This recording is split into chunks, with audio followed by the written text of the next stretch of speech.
नमस्ते। मनस्वास्थ्य और आयुर्वेद, इसका संबंध हम देख रहे हैं। मन क्या है, वो कैसा रहता है, उसके क्वालिटीज क्या है, ये सब हमने देख लिया। अणुत्वम आणि एकत्वम, ये दो जो बातें हैं वो हमने देख ली है।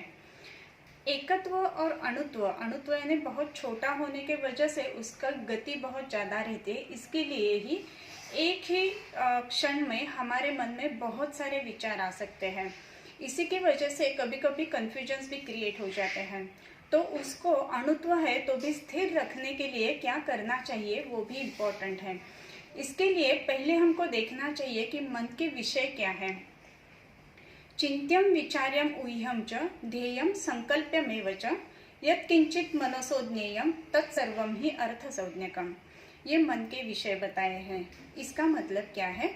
चिंत्य, इसका मतलब है जो जो चिंतनीय विचार है, ये कैसा है, क्या है, उसके बारे में। कोई आदमी है तो उसके क्वालिटीज क्या है, कोई अगर काम है तो वो कैसा करना चाहिए, इसका जो विचार है उसको चिंतन ऐसा बोलते हैं। चिंत्यम विचार्यम, विचार्य इसका मतलब है विचार करना या फिर उसका निर्णय लेना। कोई भी काम अगर है तो वो कैसा है, उसके गुण कैसे है, वो अच्छा है या बुरा है, ये जो सोचने का काम है उसको विचार कहते हैं।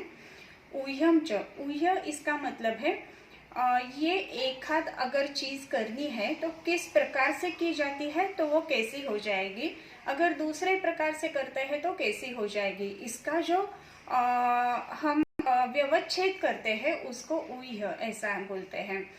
ध्येयम इसका मतलब है हमको क्या करना है, what is the goal of our life, what is the aim of our life, ये जो है वो ध्येय है।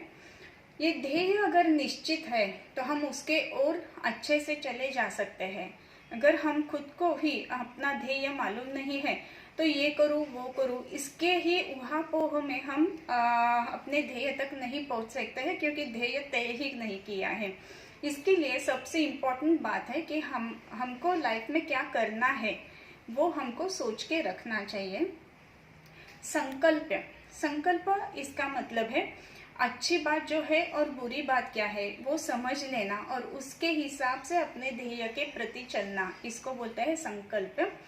यत्किंचित मनसोज्ञेयम, मन जो जो भी जानता है उसको मन के विषय बोलते हैं।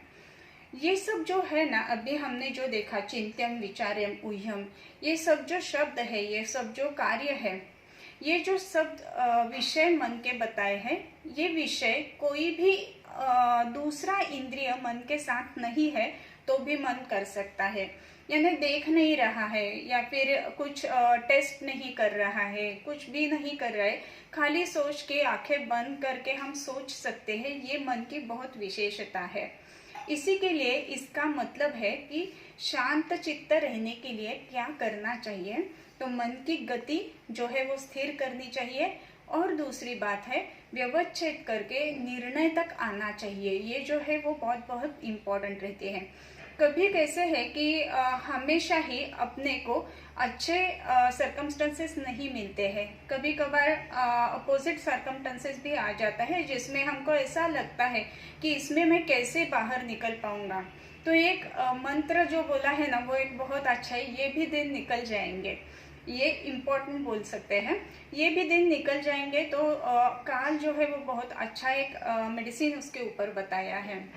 इसी के लिए अगर किसी बात का उत्तर हमारे पास नहीं है, बहुत सोच के भी अगर उत्तर नहीं मिल रहा है ना, तो क्या करना चाहिए, उसको एक अलग साइड रख देना चाहिए। सो काल के ऊपर उसको सौंपना चाहिए।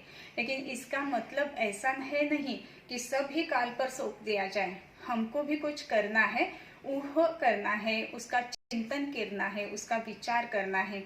ये सब विषय जो है मन के, उसके बारे में आज हमने देख लिया है। ये विषय हम जब भी जानते हैं ना, उससे हमको पता चलता है कि मन क्या क्या कर सकता है। तो मन के कर्म क्या है वो भी हमने देख लिया। तो ये मन अच्छा करने के लिए, स्थिर रखने के लिए क्या करना चाहिए ये भी हमने देख लिया। इस तरफ से मन को शांत और स्थिर रहना बहुत महत्वपूर्ण रहता है। नमस्ते।